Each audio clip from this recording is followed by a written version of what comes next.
Come on, man. You're a monster.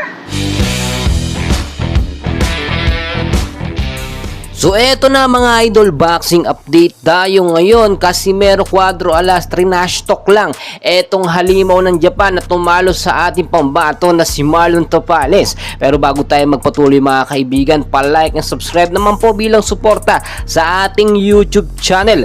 And well guys, matapos nga pong matalo ni Naoya Inoue itong si Marlon Tapales sa kanilang naging undisputed fight nitong December 26 lamang, talo po ang ating kababayan na si Marlon Tapales. Nakulangan por, kinulang talaga no sa mga matitinding diskarte at stamina itong si Marlon Tapales. Hindi po niya nasabayan ang halimaw ng Japan na si Naoya Inoue. Ngayon po may pag-asa pa tayo, lalo po tuloy ng gigil itong si Casimero Cuadro Alas. Tulad po ng kanyang sinabi before no, siya lang po talaga ang makakatalo daw dito kay Naoya Inoue no, ang halimaw ng Japan. At alam naman natin bilang angas ng Pinas, Cuadro Alas yan, iba po yung galawan ni Casimero kung ikukumpara natin dito nga po kay Marlon Tapales. Nakita nyo naman siguro yung naging laban nga po ni Casimero at ni Yukinori Ogoni. Napaka-impressive talaga at mabilis sa mga kilos nitong si Casimero kung ikukumpara natin dito kay Marlon Tapales sa naging undisputed fight nila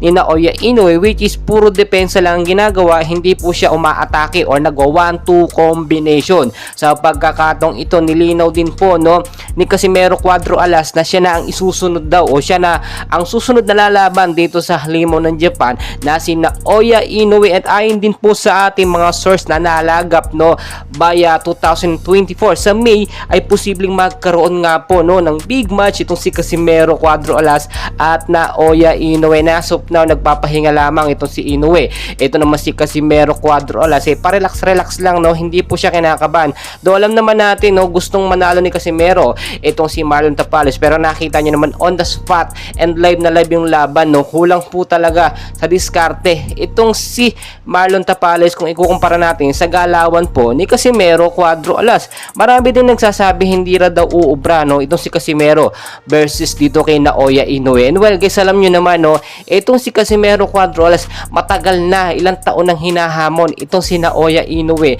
Ang dahilan po no, or nakita natin ditong main reason, tinatanggihan po talaga or inaayawan po ng kampo ni Naoya Inoue itong si Casimero Cuadro Alas no. Ano pong tinatago nila? Natatakot ba sila dito sa angas ng Pinas at itong si Marlon Tapales ang nilabanan noon pa man no, yung pang-trash talk nga po na Casimero dito kay Naoya Inoue ay pagpapansin na no, pagpapansin na dapat ng labanan no, gusto magkaroon ng laban itong si Naoya Inoue at Casimero Cuadro Alas. Ayon din po sa ating mga pinagkakatiwalaang mga sources no, ikakasa nga po or pumayag na ito nga pong si Bob Arum no, bigating boxing promoter na si Bob Arum, na magkaroon na nga ng big match up or laban po na susunod dito si Naoya Inoue kontra dito kay Casimero Cuadro Alas. And well guys, sa tingin po ninyo no, makaknanalo kaya or makakapalag kaya itong si Casimero versus dito kay Naoya Inoue no? Pero kung titignan po ninyo, iba ng galawan, ibang kalibre ni Alas talaga, may hitindi